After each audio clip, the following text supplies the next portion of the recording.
Muito alto lá em cima.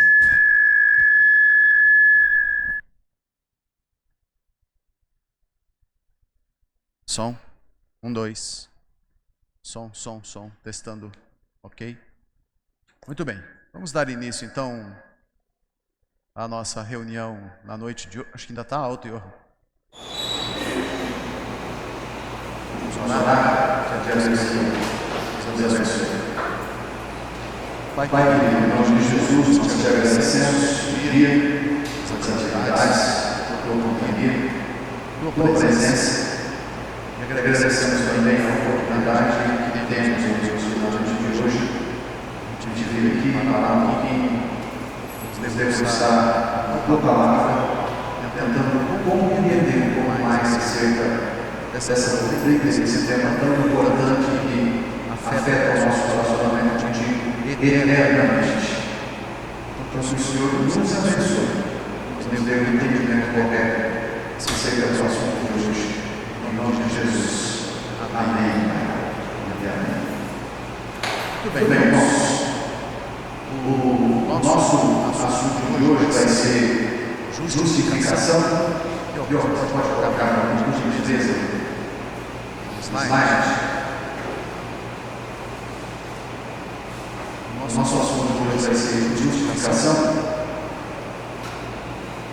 E nós estamos seguindo aqui essa linha de raciocínio, né? A doutrina da Bíblia da salvação é o modo pelo qual Deus aplica a obra da redenção sobre o pecador. Um chamado de Deus, vem de Deus. Não é alguém que se chama para Deus, mas ele vem de Deus. E tudo começa então com a implantação da vida. A implantação da vida é a regeneração. Deus regenera alguém implantando vida nesse alguém. A regeneração ali funciona à semelhança de quando Deus fez o homem com pó da terra. Imagine, né? Vamos usar esse termo, aquele boneco de barro que não tinha vida. E aí Deus soprou nele o fôlego de vida, digamos assim. E aí ele passou a ser algo vivente. Então ele não tinha vida, não tinha movimento, não tinha nenhum sinal vital de existência humana, né? Vida mesmo. E aí a regeneração é a implantação da vida. Quando ele manifesta a vida, isso já é resultado. Manifestar a vida é o nascimento. Quando ele manifesta a vida, ele percebe os aspectos espirituais, ele entende que estava caminhando para a perdição, e ele entende que ele precisa se voltar para Deus, isso é a conversão. Na conversão acontecem dois elementos importantes. Quais são eles? Arrependimento e fé. Arrependimento é um dom de Deus, fé é um dom de Deus. Então, o homem se arrepende de fato, ele crê de fato, mas ele recebe isso da parte de Deus. Então, até aqui a gente viu, nós vimos esses aspectos todos, e todos esses elementos, a regeneração, o novo nascimento, a conversão, esses três elementos essenciais aqui, digamos, eles não dependem do homem. Eles não dependem do pecador. Eles não dependem de algo que o ser humano faz. Mas o ser humano é envolvido nesses aspectos. Ele é tocado por Deus, a obra de Deus o alcança. E por conta disso, ele vai respondendo ao Senhor. Nós estamos estudando aqui temas, né? Semana, mas esses aspectos todos da doutrina bíblica da salvação, eu preciso enfatizar isso, para o irmão não perder isso de vista. Eles funcionam aqui como eventos, digamos assim, distintos, cada um é um, mas ao mesmo tempo. Só que um vem na sequência, o desencadear do outro, não é uma espécie de efeito dominó. Um vai derrubando o outro, né? Então, o último que vai ser derrubado lá, ele foi derrubado porque os outros vieram causando essa queda, digamos assim, né? Então, esses aspectos são assim: a regeneração, novo nascimento, conversão, Um não acontece um dia, o outro vai acontecer um mês, 2 meses depois. Não, ele acontece imediatamente, um após o outro, numa sequência imediata. Essas coisas vão acontecendo. Nós estamos estudando aqui um por semana para efeito didático, mas eles acontecem um após o outro, tá? Então vejam, o pecador está caminhando em direção ao inferno, ele está morto espiritualmente falando, ele não tem nada em relação a Deus. Deus implanta vida nele, ele manifesta a vida, ele se volta para Deus, é a conversão. Ao se voltar para Deus, ele vê quem Deus é, ele vê quem ele é, e ele passa a se arrepender do seu pecado, né, e a crer no Senhor. Tá? E aí, quando ele se volta para Deus na conversão, que Deus olha para ele olha para Deus, antes de Deus pegá-lo, antes de Deus abraçá-lo, digamos assim, para adotá-lo como filho, Deus precisa resolver o problema do pecado, tá? Deus tem que resolver o problema do pecado.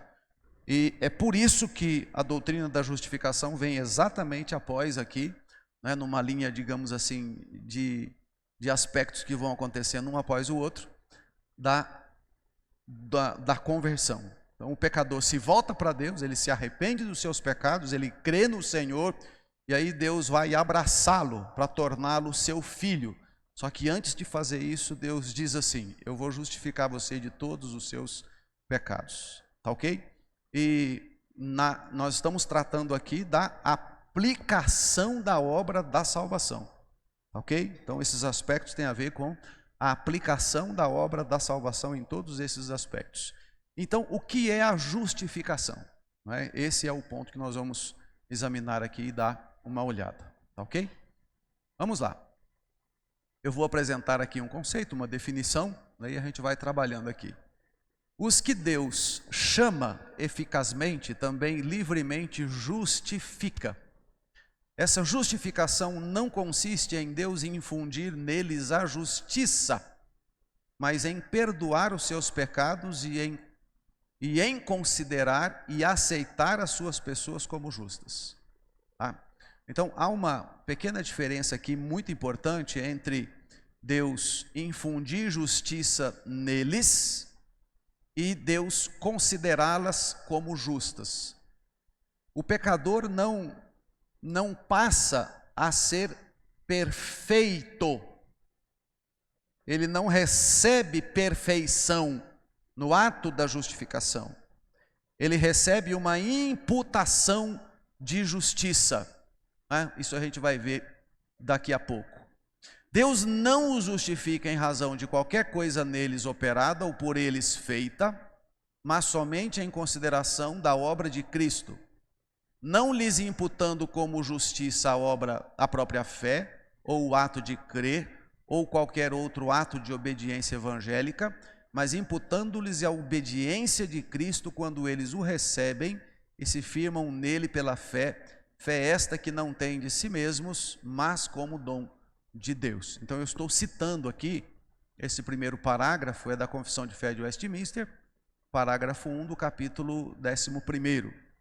Esse outro aqui é também, né, uma continuidade ali. Tá? O que é importante a gente perceber aqui nesse parágrafo primeiro ainda, né? Deus não olha para o pecador para identificar no pecador algum ato de bondade, alguma coisa boa. Deixa eu ver se eu encontro alguma coisinha legal nele aqui, para usar isso como um ponto de partida para abençoá-lo, para transformá-lo, para recebê-lo como meu filho. Não. Deus olha para o pecador, identifica quem é o pecador e Deus resolve justificá-lo. Isso não depende de fé do pecador, não depende de arrependimento do pecador, depende tão somente de Deus resolver fazer isso na vida dele. Lembre-se que o ato da justificação vem depois do pecador ser regenerado. Deus não está considerando absolutamente nada. Deus está olhando para um pecador morto em seus delitos e pecados, e esse pecador morto em delitos e pecados, Deus está implantando vida. e implantando vida, ele vai nascer para Deus, ele vai se voltar para Deus, que é a conversão, e Deus então o justifica de todos os seus pecados. Não tem fé, tá? Não é a fé que justifica, não tem obras, não é por meio de obras que alguém é justificado, tá? Não tem nada a ver com qualquer ato de qualquer pecador que Deus leva em conta para justificar esse alguém. Então o ponto é o seguinte: temos aqui um pecador maldito, condenado, vai para o inferno, Deus resolve regenerá-lo, ok? Deus implanta vida, tá? Esse que Deus implantou vida, no determinado tempo, no determinado momento, a obra da justificação feita por Cristo vai ser aplicada sobre ele. Então Deus o regenera e a justificação é aplicada sobre ele. Não depende de fé, não depende de obras, não depende de vontade, não depende de nada do pecador, mas tão somente de Deus executar sobre ele a obra da justificação. Está claro isso? Tudo bem? Nós continuamos pecadores. A gente vai ver depois, eu vou mostrar um outro quadro mais à frente, que eu acredito que vai ilustrar muito, vai deixar muito claro esses momentos distintos de cada uma desses aspectos da teologia. Então a gente tem o momento em que nós éramos condenados, tá? E há um momento que vai chegar em que nós seremos glorificados, ok? Entre aquele período que nós éramos condenados e o período que nós vamos ser glorificados, entre um e outro, tem o tempo em que o indivíduo foi regenerado, nasceu de novo, convertido, foi justificado, foi adotado, né? E esse tempo em que ele aguarda a justificação e não é mais um condenado, é o tempo da santificação, ok? Então são temas distintos e diferentes. Nós já fomos glorificados? Não. Nós já fomos justificados? Sim. Deus já resolveu todos os problemas do nosso pecado? Sim. A justificação? Sim. Mas nós já somos perfeitos? Não. A santificação lida com a gente exatamente nesse tempo em que a gente luta contra o pecado, tá? Mas nós não somos mais condenados. Nós não somos mais o que éramos, mas ainda a gente também não é. Nós não somos o que haveremos de ser, tá? Então Deus vai lidando, é por isso que a salvação é entendida como um processo, né? Que aquele que começou a boa obra vai terminar até o dia de Cristo Jesus, tá ok? Tudo bem, irmãos? Está claro isso aqui? Está confuso ou não? Ok? Muito bem. Vamos mais adiante aqui. A questão da justificação, irmãos, aí os irmãos aí da área jurídica, né?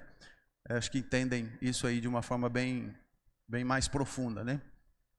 A justificação como uma declaração forense. Então, olha só, é um ato realizado perante o tribunal de Deus e diz respeito ao julgamento dos pecados dos homens.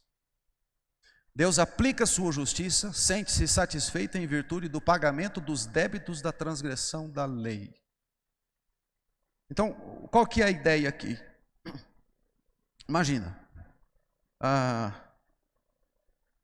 se eu cometesse diante de Deus um único pecado por dia, a gente peca por palavras, pensamentos, atos, omissões, não é isso? Um único pecado por dia. Qual a idade que eu tenho? Eu teria aí uma lista, 365 pecados, multiplica pela idade que você tem, tá bom? Eu teria aí na minha conta, como é que chama, Fábio? Um histórico, não é histórico, um dossiê, uma ficha. Na minha ficha criminal diante de Deus, eu teria mais de 20 mil pecados. Mais de 20 mil pecados. Com a minha idade. Eu já fiz as contas. Faça a sua. Um pecado por dia, tá? Um pecado por dia. Se você se julga muito bom, né? Coloca aí um pecado por dia, para fazer umas contas por baixo. 20 mil pecados. Tá ok? Qual é o ponto aqui, irmãos? Deus precisa sentir-se satisfeito. Isso aqui tem a ver com justiça. Deus precisa dar a si mesmo satisfação de aplicar a justiça e condenar pecadores que são merecedores de condenação. O que é a justificação? É quando Deus toma o pecador, traz contra o pecador o juízo dele contra os pecados dele e aceita a penalidade que foi imposta contra ele e contra todos os seus pecados. Tá? Então tem a ver com uma decisão de Deus perante o tribunal de Deus. Então Deus recebe Cristo na presença dele, os pecados são colocados sobre Jesus Cristo carrega esses pecados para a cruz, a ira, a maldição e a condenação de Deus caem sobre Jesus Cristo, e Cristo então leva para o túmulo a culpa e os pecados que ele não tinha, que ele recebe como nosso substituto.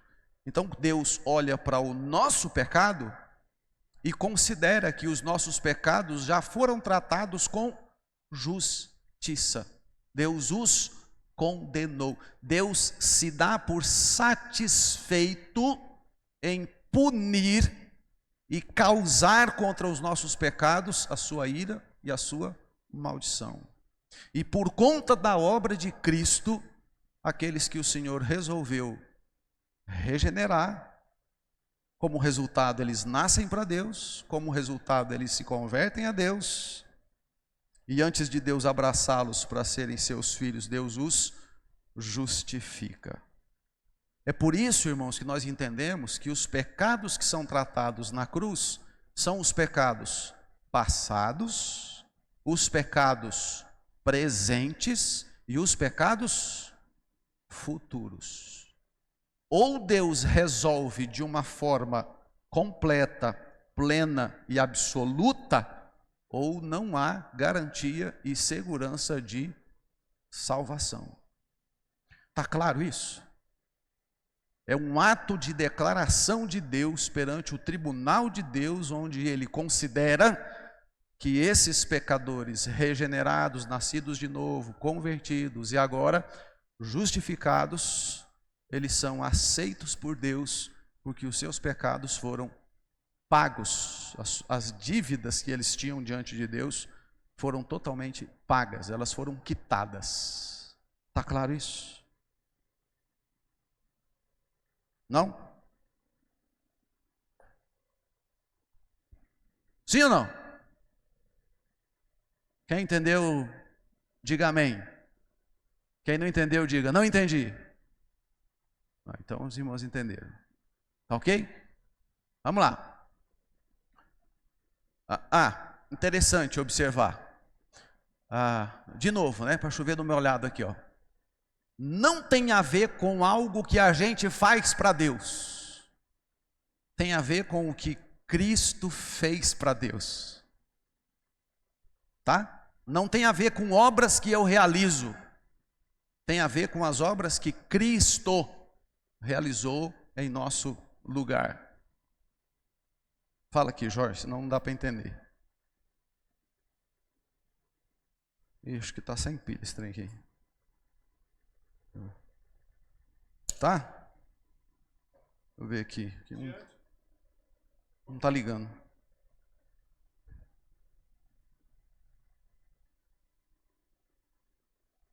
Chegar. Não entendi.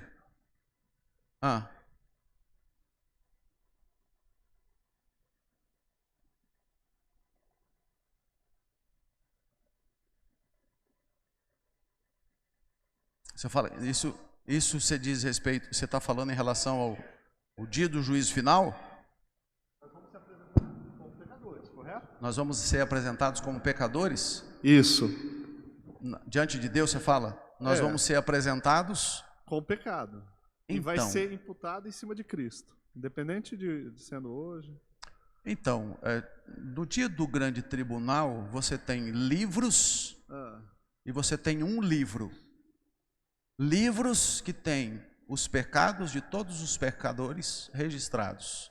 E você tem um livro que é chamado Livro da Vida. No livro da vida não tem os pecados registrados, tem o nome escrito. A gente presume que só está o nome escrito porque os pecados foram apagados pela obra de Cristo. Então, os pecadores, se é assim que a gente pode utilizar, serão apresentados diante de Deus, uns com todos os seus pecados, serão julgados um a um, conforme se acha registrado nos livros. O outro vai ser apresentado diante de Deus com o seu nome escrito no livro da vida. Esse vai ser recebido em glória na presença do Senhor. Essa é a perspectiva. Pelo menos é esse o vislumbre que a gente tem do dia do juízo. No dia do juízo não tem julgamento para crente em Cristo, porque eles já foram julgados na obra de Cristo realizada na cruz do Calvário. Eu não sei se eu entendi, eu não sei se eu respondi sua pergunta. Eu sempre entendi que a gente se apresentava como pecador, mas Cristo é aquele que justificou os nossos pecados. Né? Eu entendi da justificação já sabia lendo, né, as Escrituras. Por isso que eu perguntei, independente, logicamente, a gente vai chegar lá, os pecados já estão justificados, mas Cristo que vai apresentar essa justificação diante de Deus. É isso? Não, sim, Correto?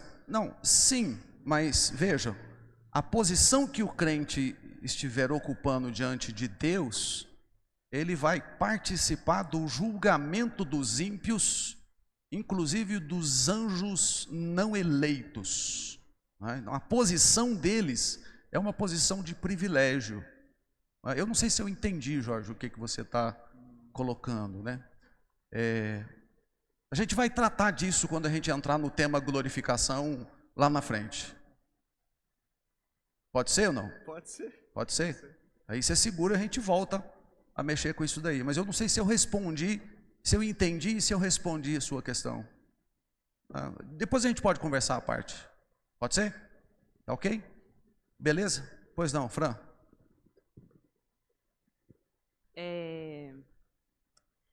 Vamos supor, se Deus já perdoou a gente dos nossos pecados... Justificou. Já justificou. Por que eu ainda vou procurar a não pecar mais? Não estou dizendo que eu faria isso, mas por que a pessoa vai procurar não pecar mais? Já estou salva, Deus já me justificou os meus pecados, já estou salva, por que eu vou continuar ainda buscando a salvação, procurar a santificação? Por quê? Justamente porque Deus justificou você de todos os seus pecados. Eu amo tanto a Deus, porque se Deus não tivesse feito isso comigo, eu estaria no inferno, condenado. Eu me prostro, eu me curvo, eu me ajoelho e dedico a minha vida ao Senhor. Eu quero glorificá-lo, eu quero exaltá-lo, eu quero viver para Ele. A minha vida vai ser para Ele. Em Cristo, Deus se entregou completamente a mim. Eu entendi isso. O que eu vou fazer pelo meu Deus? Eu vou me dedicar totalmente a Ele. Um resultado natural que se espera de alguém que entendeu que o Evangelho é Cristo se entregando pelo pecador, é o pecador, entendendo isso, se entregando de volta a Cristo. E quem continua pecando é porque não se entregou 100%. Eu não diria que não se entregou 100%, porque a gente não tem controle sobre isso. Mas assim, a pessoa, ela sabe, ela já conhece Cristo. Sim. Eu me batizei, eu conheço Cristo. Sim. Só que mesmo eu sabendo o que é pecado e o que não é, eu vou continuar pecando. Sim. Isso quer dizer que ela não está pensando em Cristo, no que Cristo fez por ela. Ela está continuando pecando. Num certo sentido, sim. Num certo sentido, sim. O pecado é sempre a gente dar as costas a Deus. Um pecado na minha vida, como crente, é sempre eu dando as costas para Deus. A maneira correta de eu me relacionar com Deus. A gente vai entrar nesse assunto quando a gente tratar da santificação. O nosso assunto hoje é justificação. Mas adiantando aqui, o processo da santificação é quando eu pecar contra o meu Deus, eu sentir isso e chorar por isso e me voltar para Deus. Se arrepender, né? Eu vou me voltar para Deus com base no Evangelho. A salvação não é somente, a causa da salvação não é somente, aliás, o Evangelho não somente causa a minha salvação, o Evangelho também me faz santificar pelo Evangelho para o Senhor. Então assim, eu vou ser salvo, todos os meus pecados vão ser justificados, eu não vou me tornar santo e perfeito ainda, eu ainda vou cometer pecados contra Deus, no entanto, quando eu pecar contra o Senhor, eu vou me voltar para Ele em arrependimento, em choro, em lágrimas, reconhecendo que eu não devia ter feito isso e que Deus não merece eu tratá-lo dessa forma. Essa é a forma correta de um crente se relacionar com Deus, com base no Evangelho. O que é o Evangelho? É o Cristo aberto, com os braços abertos, chamando os pecadores para si. Os nossos pecados são todos tratados em Cristo. Ok? Vamos adiante, irmãos? Pois não, Edson.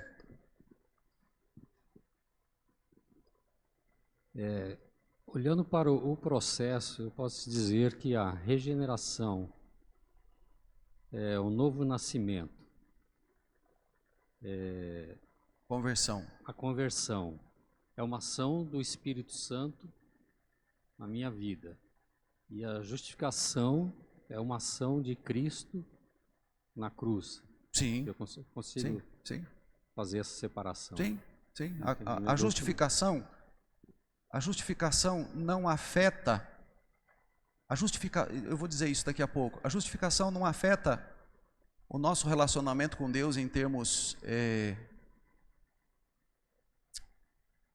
A justificação afeta o nosso status diante de Deus, não propriamente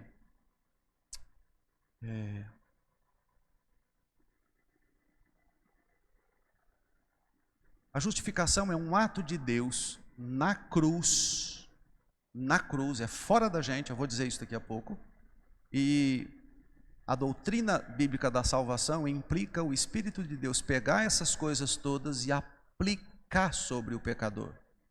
Então a obra de Cristo já foi realizada na cruz. Então pega um crente aí, pega um pecador com 40 anos de idade, tá? E a conversão dele, a regeneração dele acontece quando ele tem 40 anos de idade. O que acontece quando ele nasce até os 40 anos de idade? Qual é a condição espiritual dele enquanto esses 40 anos de vida vivendo sobre a face da terra? Qual é a condição espiritual dele? Morto. Ele é condenado. A obra da justificação já foi feita por Cristo na cruz, por todos os eleitos de todos os tempos, em todas as épocas. O que é que o Espírito de Deus vai fazer num determinado, quando ele completar os 40 anos, que assim Deus determinou, falou, isso aqui eu vou regenerar com 40, nos planos e propósitos do Senhor. O que é que Deus vai fazer? Deus vai regenerá-lo, ele vai nascer para Deus, ele vai converter-se a Deus e ele vai aplicar a obra da justificação sobre esse pecador. A partir desse instante, na história de vida dele, ele passa a ser tratado por Deus como filho de Deus depois da justificação. Até então ele está condenado, ele é um morto espiritual. E Deus, essa obra é feita lá na cruz, e aí Deus toma essa obra e traz e aplica sobre ele. Eu vou mostrar isso daqui a pouco. Tá? Vamos adiante aqui então. A justificação é feita fora de nós, é exatamente isso que eu ia dizer agora, né? Ela não efetua qualquer mudança na vida interior do pecador, pois é feito fora de nós, lá na cruz, mas altera o nosso status diante de Deus, pois Deus nos declara ser, pelo ato de Cristo na cruz, o que não somos. Deus nos declara justos. Nós somos justos? Sim ou não? Não somos justos, nós somos pecadores. Só que Deus nos declara justos. Como é que Deus nos declara justos? Porque o nosso pecado contra Deus em Cristo foi definitivamente resolvido. E todos os pecados precisam ser resolvidos. Não pode ficar nenhum de fora. Porque se ficar um único pecado de fora, Deus não pode nos declarar justos. Percebe? A obra precisa ser completa. Não fica nenhum pecado de fora. Então, se a minha idade eu tenho 20 mil pecados, né? Um número aí fictício, né? Um pecado por dia. A obra de Cristo na cruz em me justificar não vai me justificar de 19.999. Vai me justificar dos 20 mil.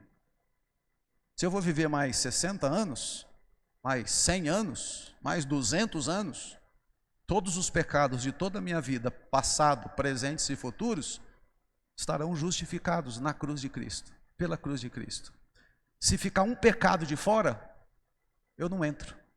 Se ficar um pecado de fora, Deus não pode me declarar justo. Como? Sim, a santidade perfeita e absoluta de Deus não permite que Deus se associe ao pecado. Então, ou Deus justifica-me de todos os meus pecados, passados, presentes e futuros, ou não tem declaração de que eu sou justo. A ideia, olha, você pagou a sua dívida, entre aspas, não é a gente que paga, é Cristo que paga por nós. Se eu tenho uma dívida e ela não é paga, eu continuo devedor. Percebem? Para eu ter o meu nome, digamos assim, zerado, a minha culpa zerada, a minha dívida paga, a dívida completa precisa ser paga. Não vai ficar nenhum pecado de fora. Nenhuma gota do sangue de Cristo foi derramada em vão. Não é? Então a obra de Deus em Cristo na justificação pega a minha existência por completo, na cruz do Calvário, onde todos os meus pecados de uma vez por todas são resolvidos. Tá? Vamos dar uma olhada nesses textos aí?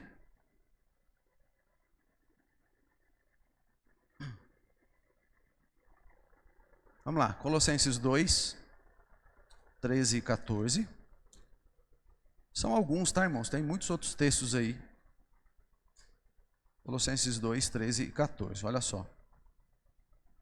E a vós outros que estáveis mortos pelas vossas transgressões e pela incircuncisão da vossa carne, vos deu vida juntamente com ele, perdoando todos os nossos delitos, tendo cancelado o escrito de dívida que era contra nós e que constava de ordenanças, o qual nos era prejudicial, removeu inteiramente, encravando-o na cruz.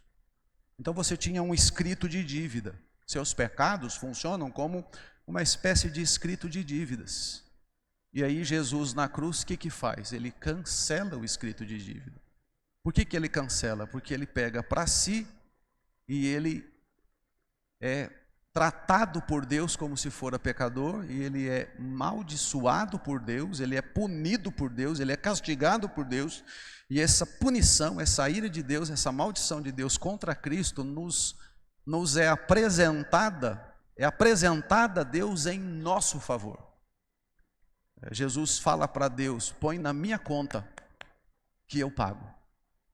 Põe na minha conta que eu pago. E de fato Jesus vai para a cruz e paga. O escrito de dívida que era contra nós foi definitivamente cancelado. Tá? Definitivamente cancelado. Não é o que está escrito aí? Removeu inteiramente, tendo cancelado o escrito de dívida que era contra nós, o que nos era prejudicial. Removeu inteiramente. Tá? Gálatas 3,13. Esse texto aqui é muito precioso. Cristo nos resgatou da maldição da lei, fazendo-se Ele próprio maldição em nosso lugar, porque está escrito: maldito todo aquele que for pendurado em madeiro. Então, observem, a lei amaldiçoa. Por que a lei amaldiçoa? Porque a lei traz a punição e a condenação. Então todos nós estávamos debaixo da maldição da lei. Se você quebrar a lei, você é um transgressor da lei. Todo aquele que peca contra o Senhor vai ser amaldiçoado. O salário do pecado é o que, gente? É a morte. Então Cristo nos resgatou da maldição da lei. Como é que Ele fez isso? Fazendo-se Ele mesmo, Ele próprio, maldição em nosso lugar. Então assim, o Wagner precisa ser amaldiçoado e condenado. Aí Jesus vem, se apresenta diante de Deus e diz assim: eu vou no lugar dele, eu faço isso no lugar dele. Aceita a minha maldição em mim, coloca a maldição que ia cair sobre ele em mim e aceita o meu sacrifício em favor dele. Considera-o como justo, como Senhor, meu Deus, meu Pai, considera-o como se ele tivesse quitado a dívida, porque eu vou sofrer a maldição em lugar dele. É a maldição, é completa, não é uma parte dos pecados, é a maldição completa, a maldição da lei, que envolve todos os aspectos da lei. Tá? O único homem justo sobre a terra, que passou sobre a face da terra, foi amaldiçoado como grande pecador que, embora não fosse, mas assim foi considerado. E ele carrega sobre si essa maldição. Tá? Romanos 5, 9 e 10. Os textos de Paulo são extraordinários, né? Romanos 5, 9 e 10. Logo, muito mais sendo justificados pelo seu sangue, seremos por ele salvos da ira. Porque se nós, quando inimigos, fomos reconciliados com Deus mediante a morte do seu Filho, muito mais, estando já reconciliados, seremos salvos pela sua vida. Olha, sendo justificados pelo seu sangue, seremos salvos por ele. Seremos por ele salvos da ira. Então assim, o sangue de Cristo, e aqui quando a gente fala do sangue de Cristo, obviamente a gente entende que é a morte, né, é o sacrifício, tá? O sangue de Cristo, a morte de Cristo, o sacrifício de Cristo, carrega sobre si a ira de Deus, a maldição de Deus e nos justifica. É por isso que Satanás perdeu toda a capacidade de acusar qualquer crente diante de Deus. Ele chega diante de Deus para acusar um crente de ter pecado, o que é que Deus responde para ele? Foi justificado. Percebem? Não tem como Satanás acusar qualquer crente diante de Deus. Por quê? Porque todos os crentes em Cristo foram justificados. Não tem mais, pecado não manda mais crente para o inferno. Por quê? Porque Cristo pagou no lugar deles. O outro texto, Romanos 5, 17 a 19, está aí bem pertinho. Ó. Se pela ofensa de um e por meio de um só reinou a morte, muito mais os que recebem a abundância da graça e o dom da justiça reinarão em vida por meio de um só, saber Jesus Cristo.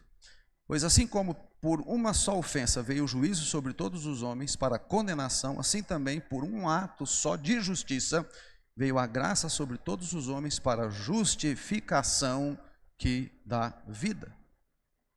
Tá? Então assim, Adão traz a morte, a condenação. Cristo traz a justiça de Deus e a justificação. Um leva todo mundo para o inferno, né? O outro resgata do inferno. Um traz a morte, Cristo comunica vida. Um destrói, o outro constrói. Um acaba com tudo, o outro restaura tudo.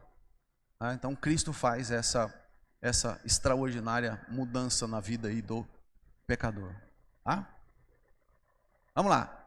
Não se trata de uma infusão de justiça, isto é, não se trata do pecador tornar-se justo e perfeito, mas trata-se de uma imputação de justiça, ou seja, a justiça de um, Cristo, é atribuída, é entregue, é aplicada ao outro, o pecador.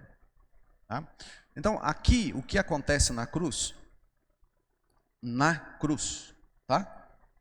E depois Deus aplica sobre o pecador, que é regenerado, nascido de novo, e essa sequência, é o seguinte: Deus pega todos os nossos pecados, coloca sobre Cristo, e todos os nossos pecados são amaldiçoados, são punidos. Deus descarrega a sua ira contra o nosso pecado naquele que morre na cruz. Tá? Como nosso representante diante de Deus, Deus aceita o pagamento que Cristo faz. O fato de Cristo ressuscitar dentre os mortos é a garantia que nós temos que a nossa dívida foi paga. Se Cristo permanecesse morto, o que é que isso significaria? Que o que ele fez foi em vão. Porque o que ele fez, na verdade, é o que todo homem faz. Morre, permanece morto e não tem volta. Cristo se entrega, ele morre, ele pagou. Bom, paguei, agora vou voltar para o meu posto. Vou voltar para a minha posição. Vou voltar para a antiga posição que eu tinha ao lado do meu pai. E ele volta. E ele decreta então que o nosso pecado está definitivamente resolvido, né? Todos os nossos pecados, tá? E nessa perspectiva da justiça de Cristo, o que é que Deus faz? Deus vai pegar esse ato da justiça de Cristo e vai nos revestir da justiça de Cristo. Então, a justiça de um, Cristo, vai ser imputada, atribuída, digamos, emprestada para o outro, vai ser doada ao outro. Não é o fato de Deus nos tornar justos, nós somos justos. Não, nós somos justificados. Quem é o justo? Cristo. O que é que Deus faz? Ele pega o justo e a obra do justo e aplica sobre os pecadores e justifica todos os pecadores salvos de todos os seus pecados. A obra feita lá na cruz é trazida pelo Espírito e aplicada sobre nós. Então há uma troca. Deus pega o que nós temos de pior, todos os nossos pecados, põe sobre Cristo. E Deus pega a justiça de Cristo e põe sobre nós.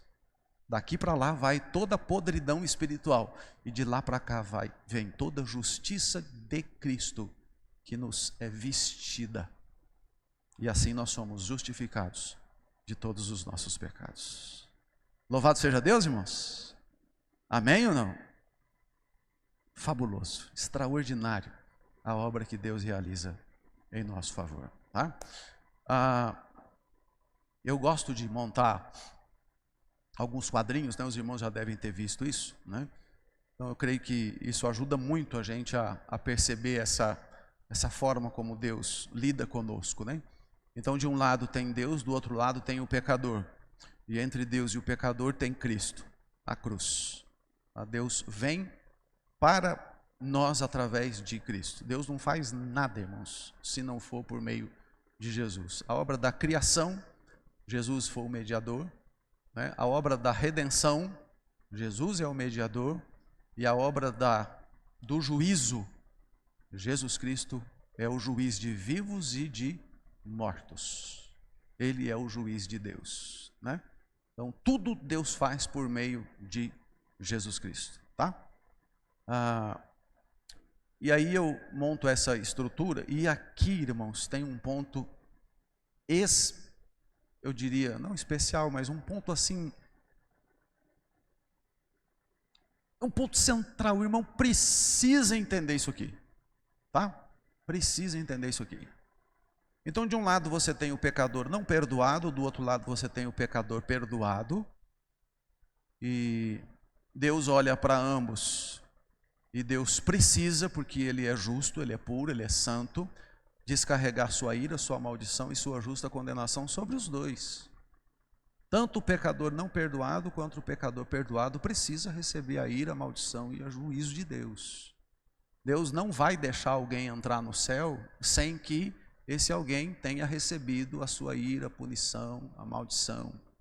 Tá? Não tem como. Deus não passa a mão na cabeça do pecador e faz vistas grossas contra o pecado do pecador. Deus não faz isso. Mas onde é que está a diferença aqui? A diferença aqui é que o pecador perdoado tem a seu favor a obra de Cristo. O que diferencia um pecador perdoado de um pecador não perdoado não é que o pecador perdoado é melhor do que o pecador não perdoado. O que diferencia o pecador perdoado do que não é perdoado é que ele tem Jesus e o não perdoado não tem. Um pecador perdoado não é melhor do que o não perdoado. O pecador perdoado tem a seu favor a justiça de Cristo que lhe foi imputada por aquilo que Cristo conquistou na cruz em favor dele.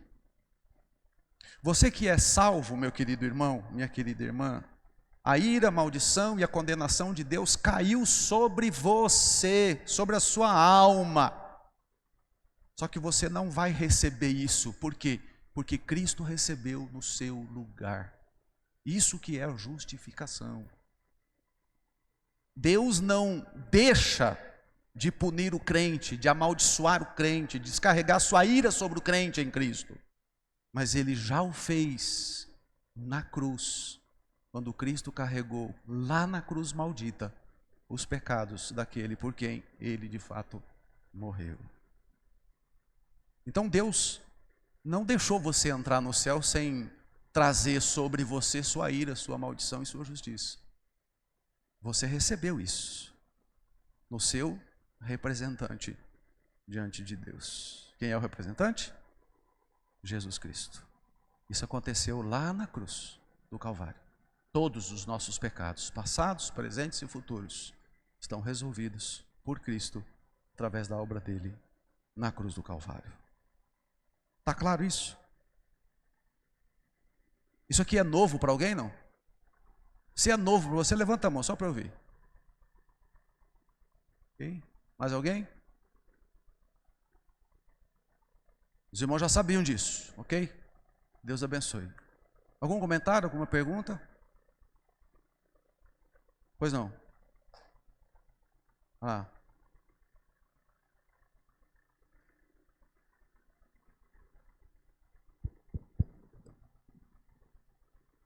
Um comentário, uma observação e uma pergunta, na verdade.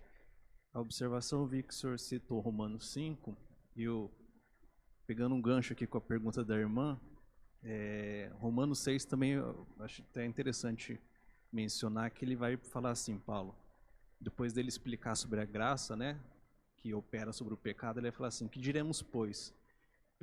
Permaneceremos no pecado para que seja a graça mais abundante? E aí vem minha pergunta também, nesse sentido aqui que ele está dizendo sobre abundar a graça, quer dizer, mais graça, pelo menos dá a entender isso, é no sentido de que a graça também ela é quantitativa, quer dizer, aquele que pecou menos, de certa forma, opera uma graça nele, e o que está pecando muito vai operar mais graça nele, nesse sentido de quantidade, ou não, ele quer dizer outra coisa com superabundar? Não, Natan, eu imagino que a ideia da onde abundou o pecado, superabundou a graça, é que a obra de Cristo, pela graça de Deus, cobre, não é? Porque senão a gente pode dar margem para o que o pessoal está chamando aí de... Eles não chamam, né? Mas quando eles fazem a afirmação, dá a impressão de que há um hiper-calvinismo, né? Então assim, e aí chega a abusar, né? Então quanto mais pecar, mais eu vou ser abençoado, é isso? Não, quanto mais pecar, a graça é maior. Vai cobrir do mesmo jeito. Isso, então.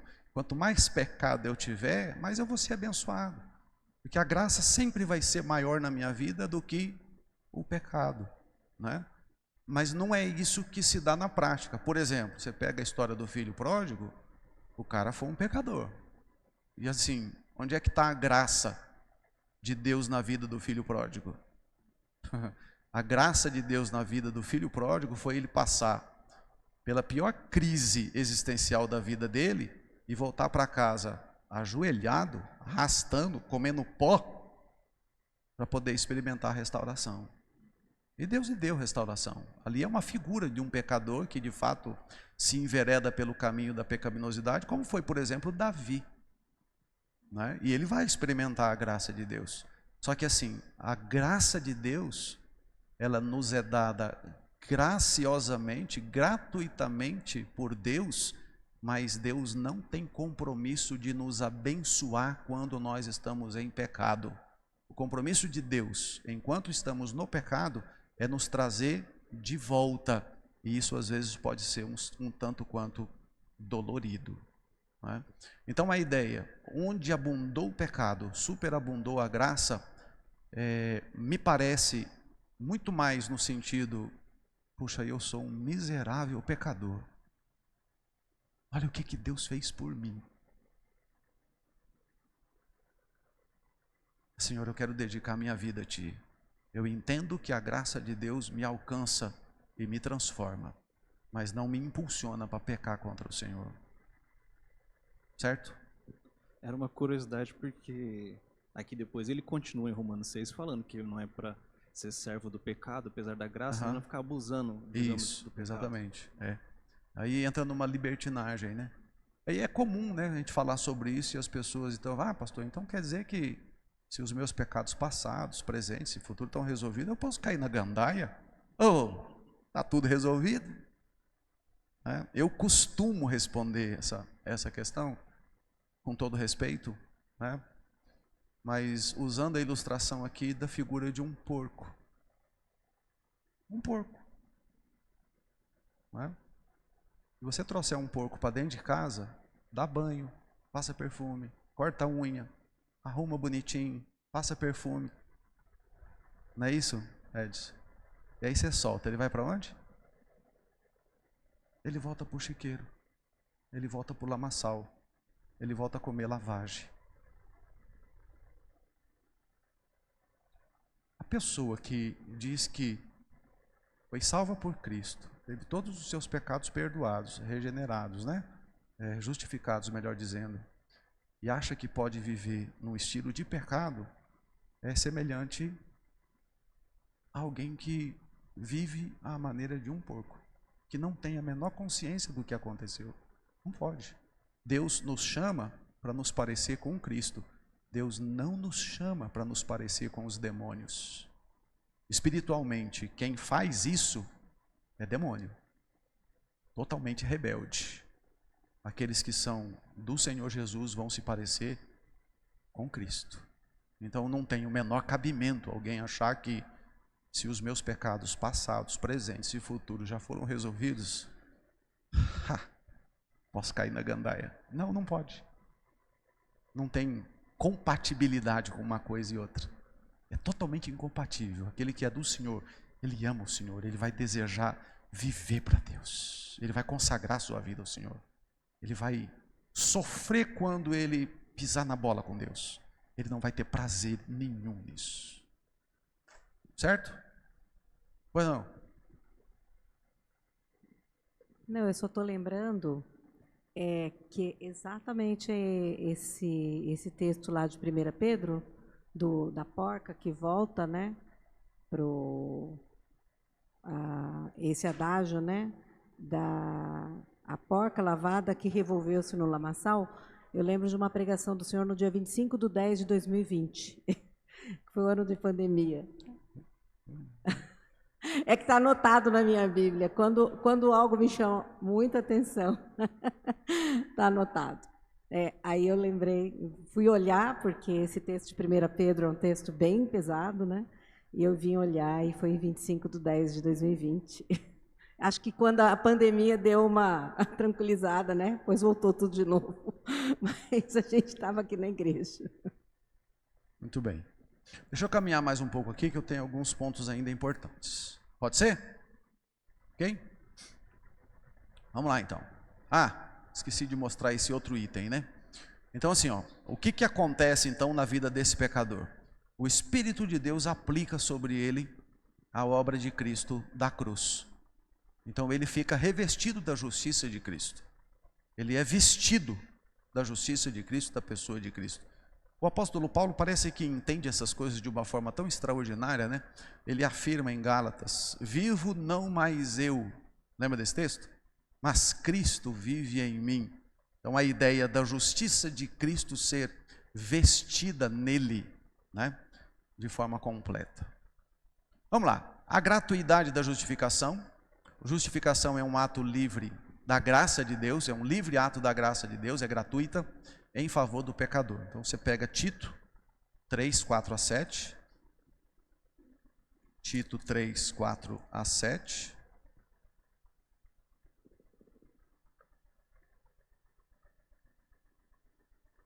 Quando, porém, se manifestou a benignidade de Deus, nosso Salvador, e seu amor para com todos, não por obras de justiça praticadas por nós, mas segundo sua misericórdia, ele nos salvou, mediante o lavar regenerador, renovador do Espírito Santo, que ele derramou sobre nós ricamente por meio de Jesus Cristo, nosso Salvador, a fim de que, justificados por graça, nos tornemos seus herdeiros segundo a esperança da vida eterna. A justificação é um ato da livre graça de Deus, é presente, é gratuito.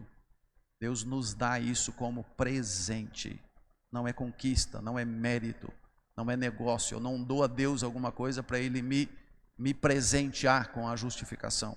É Deus que inicia esse processo, vem dele, tá? Romanos 3, 23 e 24, é um outro texto aí que é bem conhecido. Romanos 3, 23 e 24. Pois todos pecaram e carecem da glória de Deus, sendo justificados gratuitamente por sua graça, mediante a redenção que há em Cristo Jesus. Esse termo, gratuitamente, irmãos, é bom demais a gente ouvir esse termo. Imagina, se Deus fosse me avaliar para saber se eu merecia ser justificado dos meus pecados. O que eu poderia dar a Deus para tornar Deus satisfeito contra o meu pecado? O pecado que cometemos contra Deus é ofensa a um Deus eterno. É ofensa a um Deus perfeito. Não tem como a gente pagar isso. Se eu sou condenado por um crime que eu cometi e vou pegar 10 anos de cadeia, o que acontece com alguém que é condenado a 10 anos de cadeia e cumpre os 10 anos de cadeia? O que acontece com essa pessoa? Como é que acontece, Fábio? O camarada foi condenado a 10 anos de cadeia, ele cumpre os 10 anos de cadeia. O que acontece com ele depois? Pagou a pena. Vai continuar preso? Está solto. Pagou. Então, a nossa dívida e o nosso pecado é contra um Deus santo e eterno. A pena do nosso pecado é uma pena eterna. Você quer mesmo pagar a sua pena? Quando é que você vai pagar a pena? O pagamento da pena é eterno. A condenação é eterna. O dia que você sair de lá, que você conseguir pagar, ok, você está aqui com Deus. Sabe quando que você vai conseguir pagar? Nunca. Em Cristo, Ele paga. Então sim, Ele pagou, eternamente Ele foi condenado, ok? Ok, então tá pago? Tá pago. Agora eu volto para a minha posição onde eu estava. Ele podia fazer isso. Nós não. Cristo precisava ser Deus para ter representação diante de Deus. E Ele precisava ser homem para ter representação como homem. Não podia ser outro. Somente alguém na condição de Deus, homem, Deus para ser representante diante de Deus, e homem para ser representante diante de homem, e nessa junção ele faz a mediação, ele aproxima Deus e aproxima o homem. Deus o pune, o homem é beneficiado. Nisso nós somos justificados gratuitamente. Fale, Aleph. Microfone ali para ele.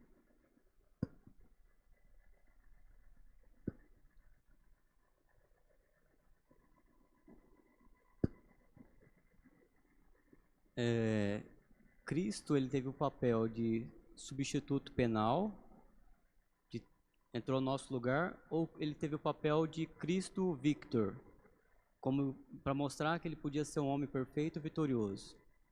Não, penal. Substituição penal mesmo. Tem a ver com um ato de justiça. Deus precisa dar ao pecador o que ele merece. Tá? Ele é culpado e ele vai pagar. Ele vai ser punido, ele vai ser condenado. Né? E Cristo faz a função. Né? Evidentemente ele é vitorioso, claro, sem nenhuma sombra de dúvida. Mas ali a função, esse aspecto da justificação tem a ver com declaração forense, é penal mesmo. Tem a ver com justiça.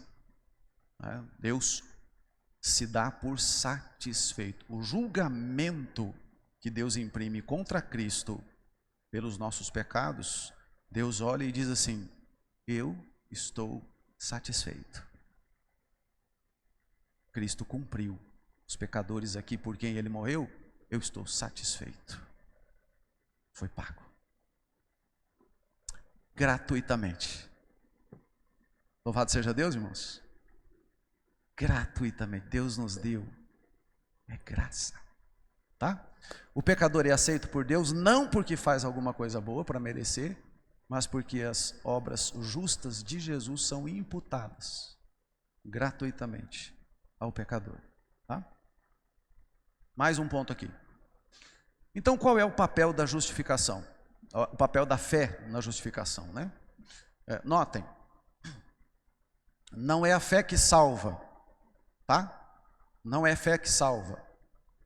Não é arrependimento que salva. Quem salva é a obra que Cristo realizou na cruz do Calvário. Mas qual é o papel da fé, então? Tá? Vamos lá. Por um lado, a fé não é necessária para alguém ser justificado, pois a justificação é realizada fora de nós na cruz. É um ato de Deus em sentir-se satisfeito na aplicação da sua justiça. Tá? Então isso tem a ver com Deus dar-se por satisfeito. Então, a fé não interfere nisso. Não foi a minha fé que levou Deus a me justificar com a obra de Cristo realizada na cruz.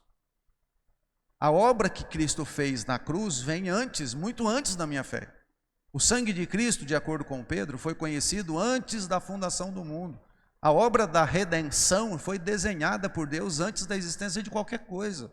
Então não foi a minha fé que fez com que Deus me justificasse. A obra da justificação foi realizada por Deus em Cristo, antes da existência de qualquer coisa viva sobre a face da terra, ou até mesmo da existência do planeta. Então a fé não é necessária para a minha justificação, porque é um ato de Deus. Por outro lado, a fé é um instrumento que Deus nos dá para que tomemos posse da justificação e de seus benefícios. Deus está dizendo: eu me dou por satisfeito por Cristo ter morrido na cruz por todos os seus pecados, e os seus pecados agora estão nele, e a justiça de Cristo eu pego e aplico sobre você. Ou seja, eu tinha uma dívida, a minha dívida foi paga, e Deus disse para mim: sua dívida foi paga. Qual é o papel da fé?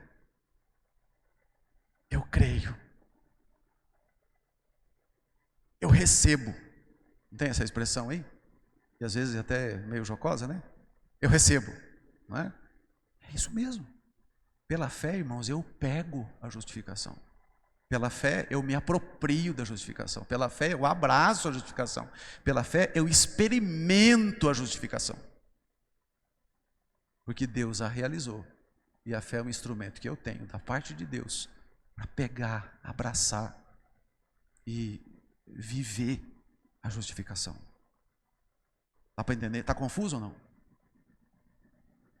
Parece que teve alguns irmãos aí que me olharam de um jeito meio estranho. Está confuso isso? Deu para entender, não? Entendeu aí, Natan? Joel, tudo certo? João Pedro, ok? Certo, irmãos? Está claro isso aí? Luciano? Cléo, está claro? Tá? Então, a fé é uma bênção que Deus me dá. Ele me dá para eu crer. Eu posso, através desse instrumento que Deus me dá, abraçar, verdadeiramente pegar isso. Isso é real. Não é uma ficção, não é uma possibilidade, não é um talvez, não é quem sabe, não.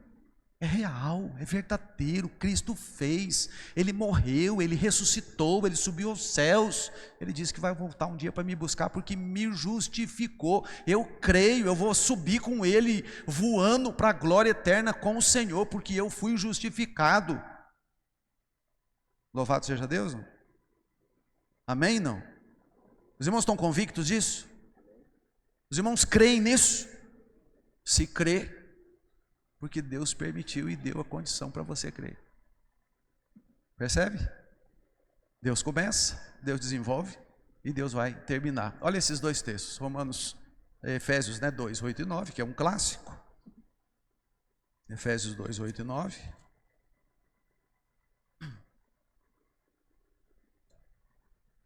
Porque pela graça sois salvos, mediante a fé, e isto não vem de vós, é dom de Deus, não de obras para que ninguém se glorie. Romanos 5, 1 e 2. Esse texto é lindo. Justificados, pois, mediante a fé, temos paz com Deus por meio de nosso Senhor Jesus Cristo, por intermédio de quem obtivemos igualmente acesso pela fé a esta graça na qual estamos firmes e gloriamo-nos na esperança da glória de Deus. Perceba, irmãos, como que a fé é tão importante para a gente pegar isso. Então veja só. Digamos que você chega diante do juiz com 20 mil pecados para prestar contas. Tá ok? 20 mil pecados, Fábio. Como é que você defende um camarada que tem 20 mil pecados, Fábio? Não tem como. Tá? 20 mil pecados diante do juiz. O Fábio é defensor público. Então vamos dar a tarefa para o Fábio defender o indivíduo que tem 20 mil pecados. Tá ok? Pode ser, Edson? O que você acha? Será que ele consegue defender o cara com 20 mil pecados? Imagina um pecador com 20 mil pecados diante do juiz e o juiz precisa emitir um juízo, um julgamento. O que é que o juiz vai fazer? Culpado. Se é culpado, está condenado. Agora percebam, pela justificação, esse pecador com 20 mil pecados, Deus olha para ele e diz, sim, você é culpado, você está condenado, só que o meu filho Jesus Cristo vai ser condenado no seu lugar. E a condenação do meu filho, Jesus Cristo, em seu favor, torna você, com a sua dívida e com seus pecados, quitados e resolvidos na minha presença. Como será que dois indivíduos diante de Deus, e aqui eu quero que os irmãos criem essa possibilidade, dois indivíduos diante de Deus, onde a um, Deus olha para ele e diz, você é culpado, você é condenado por esses 20 mil pecados que você cometeu contra mim. Ok? Apartai-vos de mim, malditos. Para o outro, Deus vai dizer, você é culpado, você vai ser condenado, só que o meu filho Jesus morreu no seu lugar e você recebeu da parte dele a justiça dele e agora eu considero você com os seus pecados todos justificados. Qual é o sentimento de ambas pessoas diante de Deus? Esse vai suspirar de alívio. E o outro?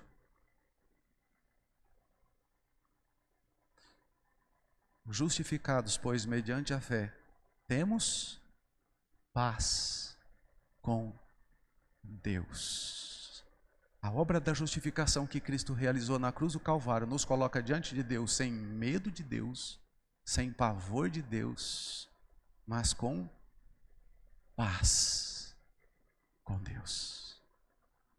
Eu não preciso ter medo de Deus, porque em Cristo Deus me justificou de todos os meus pecados.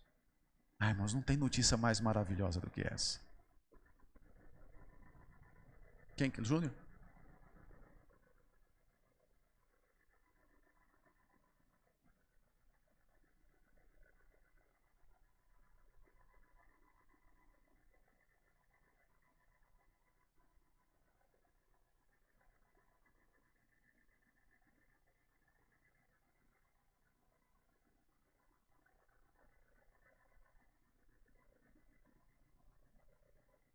Certo.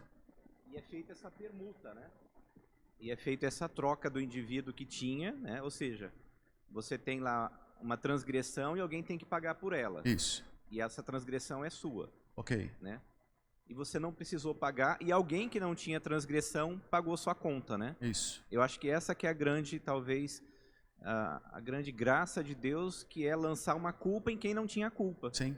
Né? E quando fala de superabundar a graça, imagina você com 20 mil pecados, o outro indivíduo com 1 milhão de pecados. Coitado. A graça sobre esse que tinha 1 milhão de pecados foi maior, né? Ou seja, o perdão foi maior, né?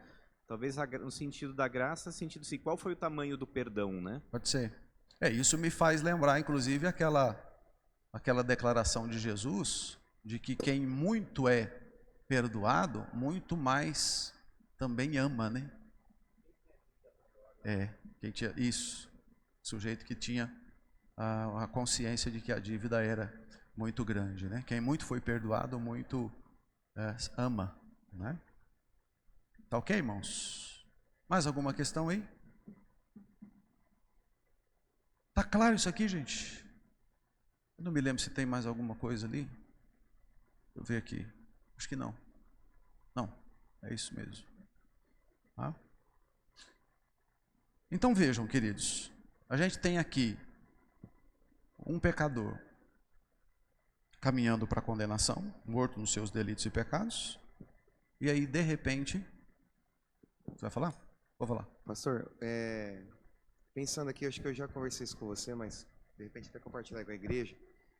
Jesus Cristo, ele sofreu todo esse peso do pecado, tanto físico, na morte física que ele teve, sentiu dor, a humilhação, etc., quanto no momento que ele está crucificado, ele é abandonado por Deus. Correto? Deus meu, por que me desamparaste? Ele Então, dá essa declaração. Ele sofreu a ausência de Deus, ou seja, é como se ele tivesse passado pela provação do inferno, como se ele tivesse visitado o inferno. E aí, pensando nisso, os condenados, aquele que não será perdoado, né? Quem vai ser condenado, ele vai sofrer isso que Jesus Cristo sofreu. Exatamente. Essa ausência, essa dor, esse desespero, essa angústia. Exatamente. Perfeito, perfeito, Arnaldo. O crente em Cristo não sabe, não é capaz de captar o que Cristo sofreu. Mas os ímpios experimentarão o que Cristo sofreu. O Deus meu, por que me desamparaste, que Jesus bradou na cruz, o fez porque Deus imprimiu contra ele a sua ira, a sua maldição e a sua justiça, em nosso lugar. Os ímpios, o que Deus imprimiu contra Cristo, sua ira, maldição e juízo, Deus vai imprimir contra todos os ímpios não salvos. Cristo é o nosso representante diante de Deus, experimentou e sofreu isso, e nós não vamos experimentar isso. Tá? Muito profundo isso. Tá? De certa forma, nós experimentamos sim, mas nós experimentamos no nosso substituto. É por isso que a gente precisa amar muito a Jesus, irmãos.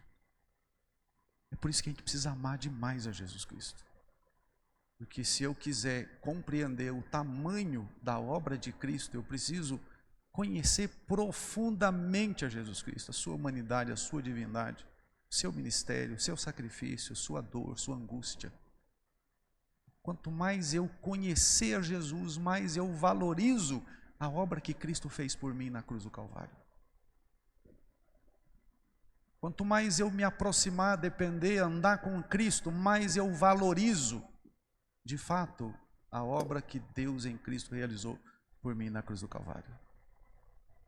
E aí me permitam um desabafo. Não dá para entender a vida de alguns crentes. Não dá para entender.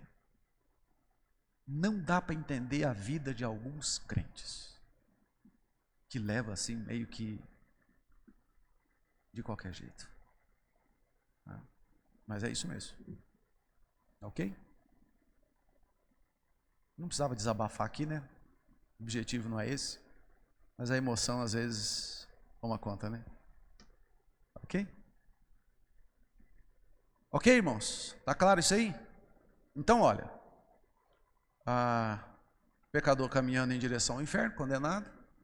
Deus resolve regenerá-lo. Deus o regenera, ele nasce para Deus, ele se volta para Deus. Deus o justifica de todos os seus pecados. E uma vez justificado de todos os seus pecados, o que é que Deus faz? Deus o abraça. Você é meu filho em Cristo. Tá? Então é o próximo tema nosso, a adoção. Segunda-feira que vem, se Deus quiser, estaremos aqui de volta. Tá ok? Mas lembre, esses eventos não acontecem hoje, daqui um mês o outro, daqui 3, 4 meses. Não, eles são um atrás do outro de imediato. Tá? São aspectos diversos, né, de ângulos diferentes da obra da salvação como um todo. São eventos que acontecem com todos os crentes. Eles são regenerados, eles nascem para Deus, eles são convertidos ao Senhor, arrependimento e fé, vem ali e eles são justificados de todos os seus pecados. Ok?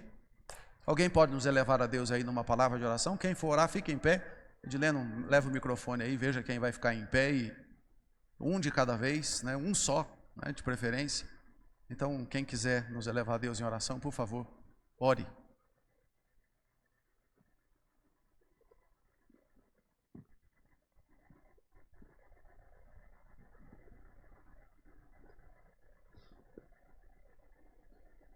Senhor, graças te damos por essa aula, Senhor, onde podemos aprender da Tua Palavra, Deus. Graças te damos porque somos chamados de santos, somos chamados de justos, Pai. Sim, porque Senhor. o Senhor nos santificou e o Senhor nos justificou, Pai. Amém, Pai. Obrigado pelo privilégio de fazer parte da Tua igreja, de sermos seus filhos amados, Senhor. E podermos, em gratidão, Pai, viver uma vida santa na Sua presença, Pai. Louvando e adorando o Seu nome, ó Deus.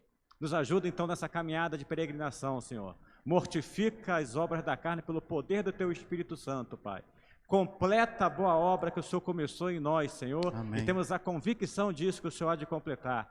Por isso nós vamos perseverar até o fim. Até o dia, ó Deus, que o Senhor voltar, é o dia que nós vamos nos encontrar com o Senhor. É em nome de Jesus que nós agradecemos, Senhor, e que possamos viver uma vida santa na Sua presença. Amém. Amém, Pai. Amém. Muito bem. Antes dos irmãos saírem, deixa eu só fazer a propaganda disso aqui.